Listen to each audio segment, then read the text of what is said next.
날마다 여러분 좀 행복했으면 좋겠어요. 얼굴은 잘 인상 쓰면서 하자는 게 아니고 정말 얼굴도 항상 웃고 마음도 항상 기쁘고 그렇게 즐거운 일들만, 또 즐거워서 즐거운 게 아니라 행복해서 행복한 게 아니라 정말 하나님이 함께 하시기 때문에 그것만으로 행복할 수 있는 귀한 의제교회 성도님들이 다 되시기 바랍니다.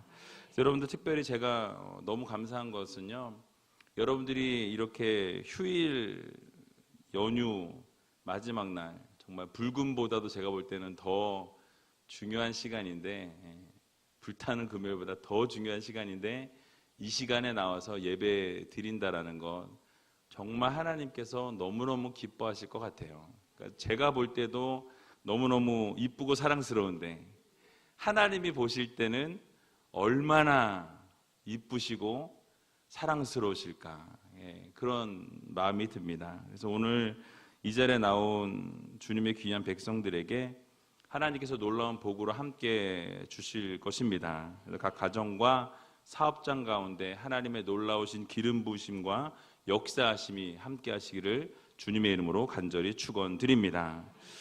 제가 3주 전에 설교하면서 이 고넬료와 베드로의 겸손한 모습에 대해서 좀 말씀을 드렸어요. 오래전에 말씀드렸기 때문에 분명히 다 까먹었을 거라고 생각하고 다시 말씀드립니다. 이 백부장이 베드로의 앞에 와서 엎드리게 됩니다. 겸손하게 엎드려서요, 엎드렸을 뿐만 아니라 그게 정말 겸손하게 자기 자신, 그 백부장임에도 불구하고 이 어부 출신이 베드로 앞에 납작 엎드렸다는 말씀을 드렸죠. 베드로 역시 나는 신이 아니다, 내가 이렇게 경배받고 인사받고 절하는 것은 옳지 않다라고 하면서 똑같은 사람이라는 것을 밝히면서 이 모든 영광을 누구에게? 하나님께 올린다라는 이런 모습을 보았다라고 말씀드렸습니다. 그리고 베드로가 무슨 일로 자신을 불렀냐라고 물을 때에 이제 이 고넬료가 오늘 함께 얼굴을 맞대고 마주 보면서 자신이 어떻게, 왜 베드로를 부르게 되었는지 그 경위를 설명하는 것이 바로 오늘 본문의 내용입니다. 겸손하게 이 백부장과 모든 이방인들이 말씀을 받을 준비가 되어졌다라는 이 말씀 가운데 결국 베드로가 이제 입을 열게 되고요. 오늘 본문을 읽진 않았지만 이제 다음 주에 보게 될 겁니다. 그래서 설교를, 하나님의 복음을 전하게 되고 그 복음을 들은 모든 이방 사람들에게 하나님께서 놀라운 성령의 은혜를 부어주셨다라고 성경은 말씀하고 있습니다. 결국은 하나님께서 그 베드로를, 고넬료를 통해서 청하게 하시고 결국 그 베드로를 통해서 그 고넬료를 통해서 청해져 온 베드로가 하나님의 말씀을 선포할 때에 한 번도 이방인에게 쏟아진 적이 없던 성령의 역사가 그 이방 사람들 모두에게 임하게 되는 놀라운 기적의 역사가 일어났다라고 성경은 말씀합니다. 그래서 여러분, 오늘 본문을 통해서 하나님께서 우리들에게 주신 교훈은 무엇인지 좀 같이 살펴보기를 원하는데요. 오늘 본문 30절에서 31절까지 같이 다시 한번 읽어보도록 하겠습니다. 고넬료가 가로되 나흘 전 이맘때까지 내 집에서 제 구시 기도를 하는데 호련히 한 사람이 빛난 옷을 입고 내 앞에 서서 말하되 고넬료야, 하나님이 내 기도를 들으시고 내 구제를 기억하셨으니. 아멘.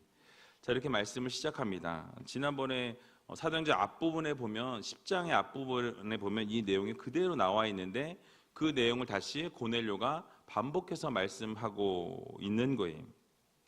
여러분, 고넬료가 자신의 집에서 기도하고 있을 때 구시라고 하는 것은 지난번 말씀드린 것처럼 오후 3시 정도가 된다라고 말씀드렸습니다. 그래서 이 오후 3시 기도 시간에 호련히 한 사람이 이 빛나는 이 옷을 입고 앞에 서 있었다라고 말씀하죠. 그리고 그 천사라고 이야기하는데요, 그 천사가 이렇게 말합니다. 고넬료야, 하나님이 내 기도를 들으시고 내 구제를 기억하셨다라고 말씀하죠. 여러분, 여기서 우리는 한 가지를 좀 생각해 볼 필요가 있습니다. 하나님께서 고넬료에게 천사를 보내셔서 결국 베드로를 청하게 하신 이유가 무엇입니까? 아까 잠깐 언급 드린 것처럼 결국 복음을 듣기 위해서요. 하나님의 말씀을 듣기 위해서 그를 청하라라고 하나님께서 명령하신 것이었습니다. 그런데 그 근거가 무엇이냐면 바로 고넬료의 기도를 들으시고 라고 말씀해요. 그리고 그의 구제를 누가 기억하셨어요? 하나님이 기억하셨다. 그러니까 하나님이 이 고넬료에게 말씀 주시기 원하셨던 이유는 그 근거가 어디서 시작됩니까? 바로 고넬료의 기도와 고넬료의 이 구제를 통해서 그 근거가 시작되고 있다라는 거예요. 여러분, 그 고넬료는 이방인이었음에도 불구하고 유대인들처럼 때가 되면 하나님 앞에 간절히 기도하던 사람이었습니다. 말씀대로 구제하는 일에도 최선을 다했던 사람이에요. 사도행전 10장 2절을 보게 되면 고넬료에 대해서 이렇게 소개합니다. 그가 경건하여 온 집으로 더불어 하나님을 경외하며 또 백성을 많이 구제하고 하나님께 항상 기도하더니 라고 말씀하고 있어요.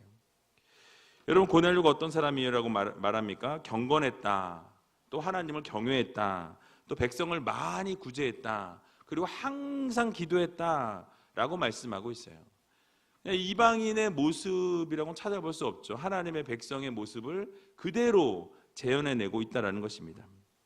여러분, 무엇입니까? 바로 고넬료는 날마다 하나님께 기도하고 하나님의 뜻대로 행하는 삶을 살았던 거예요. 그러기 위해 최선을 다했습니다. 그러자 하나님께서 그를 그냥 두지 아니하시고 하나님의 복음이 그에게 뿌려질 수 있도록 모든 상황과 여건과 형편을 조성해 주신 거예요. 그리고 고넬료의 환상 가운데 나타나셔서 베드로를 청하여 복음을 듣게 하셨다라는 것입니다.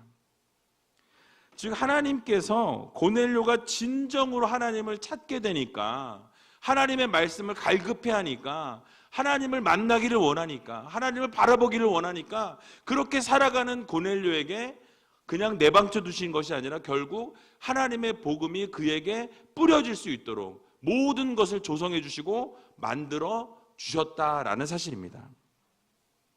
여러분, 그래서 하나님께서는요, 고넬료가 진정으로 당신을 찾을 때 그를 만나 주셨고 말씀대로 살고자 몸부림칠 때에 하나님께서 그 말씀대로 살아갈 수 있는 그 믿음을 그에게 주셨다라는 것입니다. 결국 그래서 믿음을 굳건히 세워주셨다라는 거예요. 여러분, 그렇습니다. 우리의 삶 속에 더욱 하나님을 갈망하는 그 열정이 타올라야 한다라는 거예요. 세상이 편해지고서 더욱 잘 살게 되면 잘 살게 될수록 하나님을 찾지 않는 세대가 점점 많아집니다. 하나님과 점점 멀어지는 세대가 점점 많아진다라는 거예요. 이유가 무엇입니까? 굳이 찾지 않아도 편하기 때문에, 굳이 하나님을 찾지 않아도 내 삶에 부족한 게 없는 거예요. 그러다 보니까 어떻게 됩니까? 하나님과는 동떨어진 삶을 살아갈 수밖에 없다라는 거예요. 그래서 하나님이 우리에게 때로 고통을 주시고 고난을 주신다라는 거예요. 그래서 고난이 유익이라고 제가 말씀을 드렸죠. 그런 측면에서 고난이 유익인 겁니다. 하나님과 자꾸 멀어지려고 하는 그 순간에 하나님이 때로 고난을 주시고 어려움을 주셔서 다시 하나님 앞에 나와 무릎 꿇게 하시는 하나님의 섭리가 그 안에 숨어 있다는 사실이에요. 여러분, 세상은요, 하나님을 찾지 않게 되는 것이 세상의 흐름입니다. 그러나 하나님을 찾고 하나님을 갈망하고 찾으면 찾을수록 그 삶 속에 하나님께서 놀라운 것을 부어주시는 하나님이심을 여러분 모두 믿으시기 바랍니다. 그래서 잠언 8장 17절에 보게 되면요, 나를 사랑하는 자들이 나의 사랑을 입으며 나를 간절히 찾는 자가 나를 만날 것이니라 라고 말씀합니다. 그러니까 하나님을 간절히 찾아야 하나님을 만날 수 있다라는 거예요. 그냥 멍청하게 앉아가지고 그냥 이렇게 있으면서 하나님을 있든지 말든지 오든지 말든지, 그러면 하나님이 절대로 여러분들에게 찾아오시지 않는다라는 거예요. 여러분이 이 자리에서 오늘 이 밤에 하나님 살아 역사하시는 것을 나에게 보여주시옵소서, 만나기를 원합니다. 하나님, 내가 하나님 만나지 않고는 돌아가지 않겠습니다라는 이 결단의 기도를 하나님 앞에 올려드릴 때 하나님께서 여러분들이 찾아오시고 여러분들 만나주시고 여러분들의 삶의 기도의 제목들을 들어주신다라는 사실이에요. 그래서 여러분 하나님을 만나기 원하십니까? 그럼 여러분 간절히 찾으시기 바랍니다. 그래서 에레미야 29장 12절에서 13절도 보면 너희는 내게 부르짖으며 와서 내게 기도하면 내가 너희를 들을 것이요 너희가 전심으로 나를 찾고 찾으면 나를 만나리라 라고 말씀합니다. 그러니까 여러분 전제되는 것이 무엇입니까? 우리가 하나님을 찾아야 한다는 거예요. 하나님을 만나기 위해서 열정을 올려야 된다는, 높여야 된다는 것입니다. 하나님을 향한 우리가 최선을 다하며 나아갈 때 하나님께서 우리를 만나주시는 거예요. 근데 우리가 찾지도 않고 만날 마음도 없고 별로 오실래면 오시고 마실래면 마시고 있을래면 있으시고 가실래면 가시고 이러면 하나님은 그래 나도 아쉬울 거 없어. 예. 결국은 그러면 우리 누구 손이에요? 우리 손이에요. 우리 손이. 그래서 여러분 하나님은요 부르짖으라고 말씀하십니다. 너희가 기도하면 내가 너희를 만날 것이라고 말씀하고 있어요. 너희가 나를 찾으면 내가 너를 만나겠다라고 말씀하십니다. 그럼 반대로 뭐예요? 우리가 기도하지 않으면 만나주지 않으신다라는 거예요. 찾지 않으면 하나님도 만나주지 않으신다라는 말씀이에요. 그럼 우리가 부르짖고 하나님께 기도하면 하나님께서 반드시 우리 여러분들을 만나주시고 여러분들의 기도 제목 가운데 함께 해주시고 반드시 응답해 주신다라는 이 사실을 여러분들 모두 믿으시기 바랍니다. 특별히 오늘 이 밤에 하나님을 전심으로 찾고 또 찾으면 분명히 반드시 하나님이 여러분들을 만나 주실 것입니다. 만나는 것으로 끝나는 게 아니고요. 여러분들에게 복을 더해 주시고 여러분들의 지경을 넓혀 주시고 하나님이 놀라운 하나님의 역사를 반드시 이루어 주시고 경험케 하신다는 이 사실을 여러분들 모두 믿으시기 바랍니다. 그래서 오늘 이 밤에 하나님께 부르짖고 회개하고 돌이키셔서 반드시 하나님의 놀라우신 사랑을 맛보고 그리고 집으로 돌아갈 수 있는 저와 여러분들이 다 되시기를 주님의 이름으로 간절히 축원을 드립니다. 이제 보면 32절에 33절을 보게 되니까 말씀 이렇게 하고 있습니다. 같이 한번 읽어보겠습니다. 사람을 욥바에 보내어 베드로라 하는 시몬을 청하라. 저가 바닷가 피장 시몬의 집에 우거하느니라 하시기로 내가 곧 당신에게 사람을 보내었더니 오셨으니 잘하였나이다. 이제 우리는 주께서 당신에게 명하신 모든 것을 듣고자 하여 다 하나님 앞에 있나이다. 아멘. 자, 지난번에 들은 것처럼 천사가 말한 대로 고넬료가 사람을 욥바에 보내서 베드로를 청했습니다. 그리고 그 베드로를 청해서 드디어 이제 와서 만나게 된 거예요. 이 만남의 현장이 이루어진 거예요. 그리고 그렇게 온 베드로에게 잘 왔다고 이렇게 환영해 주는 것을 볼 수 있습니다. 여기서 한 가지 교훈을 좀 우리가 얻을 수 있어요. 바로 고넬료가 이 천사의 명령을 듣고 그냥 머뭇머뭇하지 않았다라는 거예요. 고넬료가 그 천사의 명령을 듣고 바로 욥바로 사람을 보내서 그 베드로를 청하라라는 말씀을 듣자마자 바로 사람을 보냈다라는 것입니다. 그러니까 바로 즉각 순종했다라는 거예요. 여러분 사실 순종이라는 것은요 미적미적하다가 할까 말까 고민하다가 이렇게 하다 시간 보내면서 하는 것이 순종이 아닙니다. 순종은요 즉시 하나님 말씀 들은 그 즉시 바로 움직이는 것, 그것이 바로 진정한 순종이라는 거예요. 여러분 잘 아시는 바와 같이 아브라함에게 100세 때 주신 아들 이삭을 바치라고 명령하십니다. 그냥 바치는 것도 아니고 뭘로 바쳐요? 번제로 드리라. 태워서 올리라는 거예요. 여러분 창세기 22장 2절에서 3절에 보면 이렇게 말씀합니다. 여호와께서 가라사대 내 아들 내 사랑하는 독자 이삭을 데리고 모리아 땅으로 가서 내가 내게 지시한 한 산 거기서 그를 번제로 드리라. 아브라함이 아침에 일찍이 일어나 나귀의 안장을 지우고 두 사원과 그 아들 이삭을 데리고 번제에 쓸 나무를 쪼개어 가지고 떠나 하나님의 자기에게 지시하는 곳으로 가더니라고 말씀합니다. 여러분, 제가 이 부분은 자주 말씀을 드렸는데요. 어떻게 힘들게 얻은 이 독자 이삭, 정말 딱 하나밖에 없는 이 아들을 뭐로 드리래요 지금? 번제로. 저는 막 하나님 잘못 들은 것 같은데 뭐라고요? 막 이렇게 했을 것 같아요. 그런데 아브라함 어떻게 합니까? 아침에 일찍이 일어나 준비했다라고 말씀하고 있어요. 그 전날 하나님이 명령하시니 그 명령을 듣고 그 다음날 아침 일찍 일어나 순종했다라는 거예요. 여러분, 좋은 일이라면 우리가 순종하기가 쉽습니다. 어렵지 않아요. 좋은 일 막 대박 나는 거 하나님이 하라 그러시면 뭐 우리가 기쁨으로 룰랄라 할 수 있죠. 그런데 하나님이 지금 뭐 하라는 거예요? 아들을 바치라는 거예요. 번제로 드리라는 거예요. 아들을 태워서 하나님 앞에 올려드리라는 거예요. 여러분, 그런데 그 하나님의 명령에 이 아브라함은 절대 순종했다라는 거예요. 그 하나님의 말씀을 듣고 아침 일찍 일어나 모든 것을 준비해서 하나님이 말씀하신 그곳을 향해 나아갔다라고 성경은 말씀합니다. 여러분, 무엇을 보여주고 있습니까? 바로 하나님께서 말씀하실 때 순종할 수 없음에도 불구하고 순종했다라는 거예요.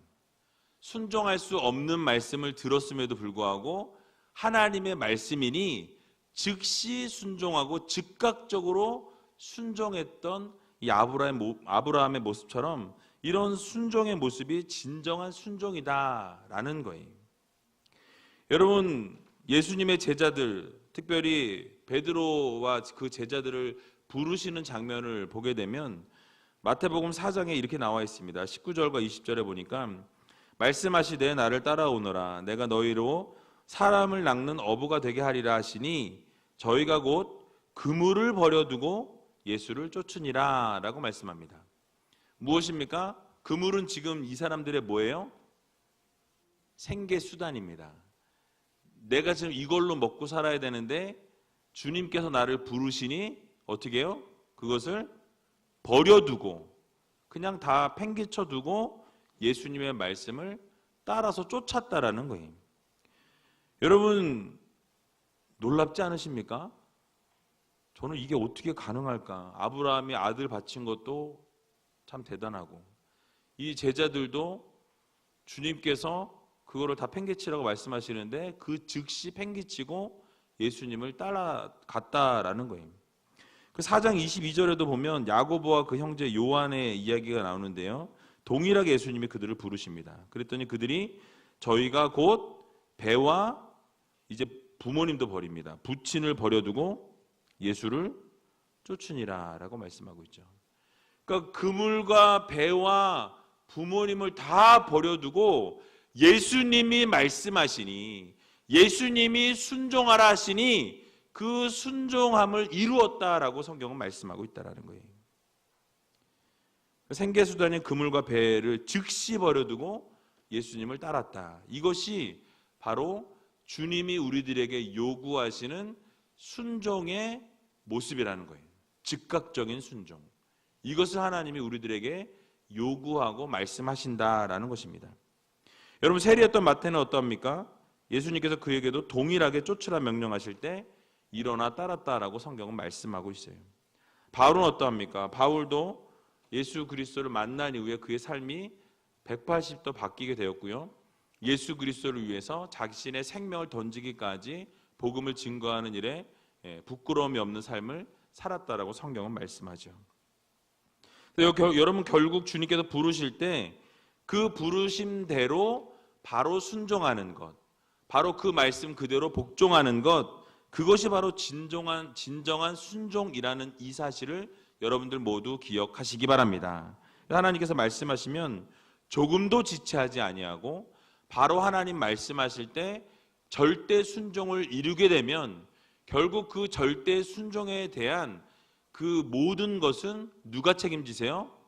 하나님이 책임져 주신다는 이 사실을 여러분들 모두 믿으시기 바랍니다. 고넬료 역시 하나님 말씀 듣고 즉시 순종해서 이 베드로를 청하여 순종할 때 결국 그가 복음을 듣게 되고 그 복된 소식을 듣게 된 이후에 성령을 받게 되었다라고 성경은 말씀합니다. 그래서 결국 여러분들 하나님이 여러분들에게 순종하라 말씀하실 때 여러분 순종할 수 있는 여러분들이 다 되시기 바랍니다.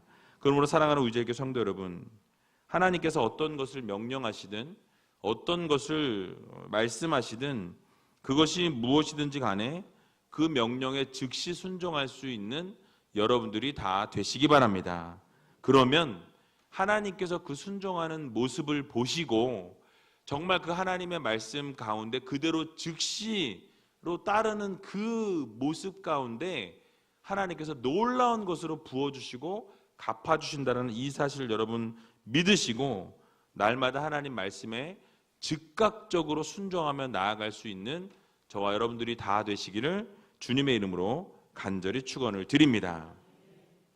또한 조금 전에 읽었던 이 33절 하반절을 보게 되니까요, 우리는 주께서 당신에게 명하신 모든 것을 듣고자 하여 다 하나님 앞에 있나이다 라고 말씀합니다. 어디 앞에 있어요? 하나님 앞에 있나이다. 여러분, 여기서 우리가 또 깨달을 수 있는 것이 한 가지 있는데요, 바로 고넬료의 이 신전 의식을 우리가 좀 볼 수 있습니다. 뭐예요? 항상 나는 어디에 있다? 하나님 앞에 서 있다. 하나님이 나를 날마다 눈동자처럼 보고 계신다. 내가 어디를 가든지, 저 바다 끝에 가더라도, 저 음부에 내려가더라도, 어느 상황과 형편 가운데 있을지라도 하나님 어떻게 하세요?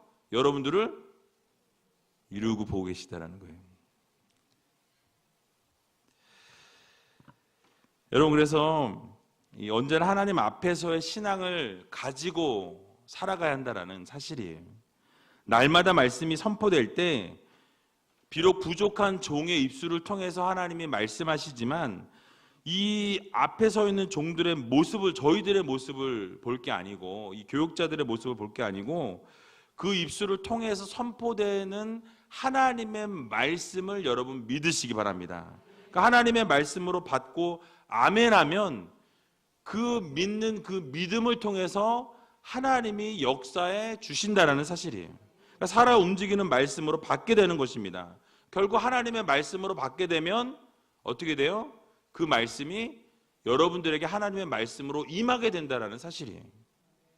그래서 여러분, 그 말씀은 어떤 위력이 있다고 성경은 말씀합니까? 히브리서 4장 12절을 보게 되면 하나님의 말씀은 살았고 운동력이 있어 좌우의 날선 어떤 것보다 예리하여 뭐를 찔러요? 혼과 영과 및 관절과 골수를 찔러 쪼개기까지 한다라고 말씀하고 있어요.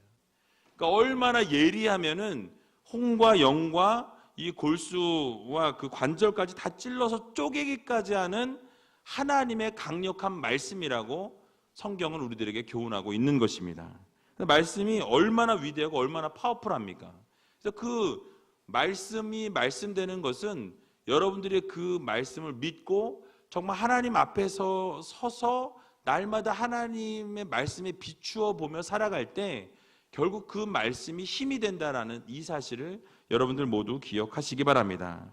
그러므로 하나님 앞에서의 삶을 살아갈 수 있는 여러분들이 되시고 하나님의 말씀이 날마다 여러분 삶 가운데 능력이 될 수 있도록 그 말씀 가운데 거하고 말씀과 함께 동행하고 날마다 그 말씀에 비추어서 여러분들의 삶을 살아갈 수 있는, 그래서 그 능력을 날마다 말씀의 능력을 날마다 경험할 수 있는 저와 여러분들이 다 되시기를 주님의 이름으로 간절히 축원을 드립니다. 마지막으로 오늘 본문 34절과 35절을 보게 되면요, 이렇게 말씀합니다. 같이 한번 또 읽어보도록 하겠습니다. 베드로가 입을 열어 가로되 내가 참으로 하나님은 사람의 외모를 취하지 아니하시고 각 나라 중 하나님을 경외하며 의를 행하는 사람은 하나님이 받으시는 줄 깨달았도다. 아멘. 즉 베드로는 하나님께서 이 사람의 외모를 취하지 아니하시고 그 각 나라 중에서 하나님을 경외하고 의롭게 행하는 그런 사람들을 받아주신다라는 것을 이 베드로가 실제로 지금 보고 이제 깨달았다라고 고백하고 있는 장면입니다. 즉 하나님께서는요, 이 외모나 뭐 혈통이나 어떤 상황과 형편을 보시고 판단하시는 분이 아니시라라는 말씀이에요. 그러니까 사람이 얼마나 하나님을 경외하고 거룩한 삶을 살기 위해서 노력하고 조금 전 말씀드린 것처럼 하나님 앞에서의 삶을 살아가기 위해서 몸부림치는, 그래서 정말 하나님이 기뻐하신 일들을 감당하기 위해서 최선을 다하는 그 삶을 살아가는 성도들을 보시고 하나님이 그들을 의롭다 칭해 주시고 그들을 하나님이 구원해 주신다라는 말씀이에요. 여러분, 그래서 당신의 백성으로 하나님이 세우시기 원하시는 분은 정말 하나님을 경외하는 자, 하나님을 두려워하는 자, 거룩한 삶을 살기 위해서 몸부림치는 자, 세상 가운데서 빛과 소금의 역할을 감당하는 자, 세상처럼 똑같이 살아가는 우리가 아니라 역행하면서 욕을 먹을지라도 하나님이 원하신다고 한다면 그 삶을 역행해서 살아갈 줄 아는 자들을 하나님께서는 하나님의 백성 삼기를 원하신다는 사실을 여러분 모두 기억하시기 바랍니다. 그렇습니다. 하나님의 자녀가 되고 백성으로 세우심을 입는 것은 그러니까 조건이나 어떤 혈통이나 국적이나 자격이 아니라는 거예요. 바로 오직 하나님이 무엇을 보시느냐, 하나님을 얼마나 경외하느냐, 하나님을 얼마나 두려워하느냐, 얼마나 하나님 앞에서의 삶을 살기 위해서 지금 나의 자녀가, 나의 아들이, 나의 딸이 몸부림치고 있느냐, 그거를 하나님이 보신다라는 거예요. 여러분, 지난 한 주간의 삶은 어떠셨습니까? 과연 여러분들이 이 추석 3일 시간을 보내시면서 내가 하나님의 자녀로서의 삶을 살기 위해서 얼마나 몸부림을 치셨냐라는 거예요. 지난 오후 예배 때 원로 목사님 설교하신 것처럼 정말 그 추석을 보낼 때 세상이 흘러가는 그 제사 흘러가도록 그대로 둘 것이 아니라 하나님 중심으로 지혜롭게 행동할 것을 말씀해 주셨습니다. 마찬가지로 우리가 말씀을 지키기 위해서 얼마나 여러분들이 최선을 다하고 있느냐를 하나님이 그 중심을 보신다라는 거예요. 그렇게 하지 못할지라도 그렇게 하기 위해서 노력하고 몸부림치고 그것 때문에 고민하고 갈등하는 그 모습을 보시고 하나님은 뭐예요? 여러분들의 백성 삼기를 원하신다라는 거예요.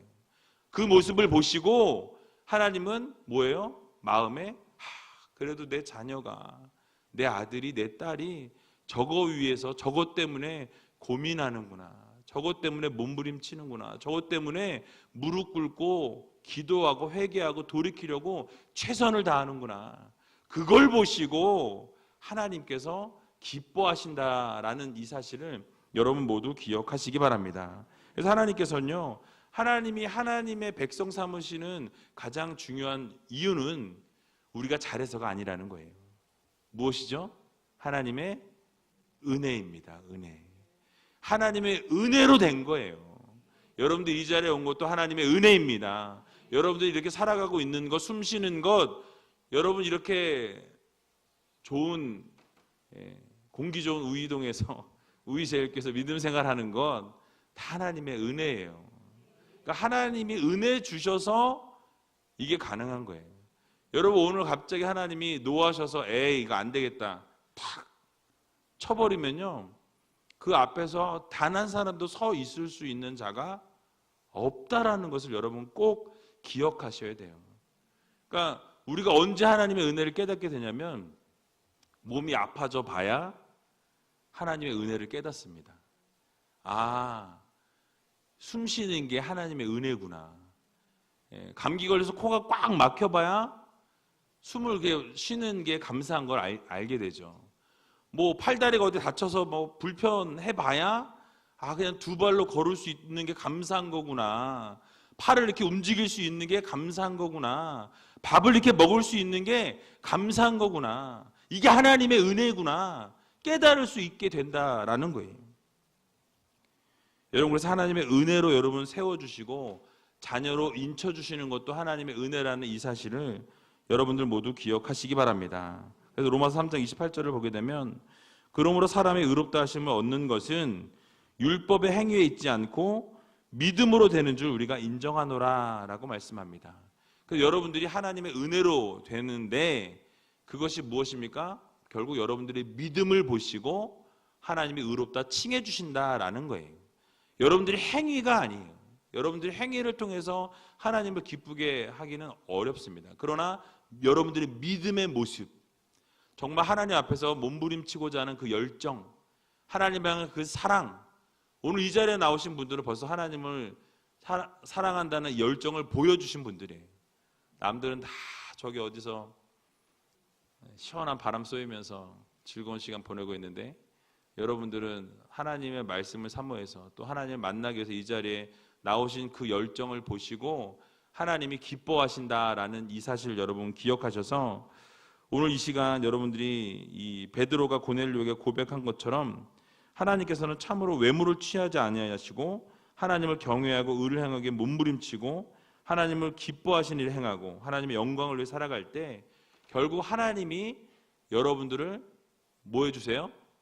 사랑해 주시고 여러분들을 칭찬해 주시고 여러분들을 결국 세워주시고 결국 하나님이 은혜 주신다라는 이 사실을 여러분 기억하시고 날마다 하나님만 바라보고 하나님만 붙잡고 하나님 앞에 선 삶을 살아갈 수 있는 저와 여러분들이 다 되시기를 주님의 이름으로 간절히 축원을 드립니다.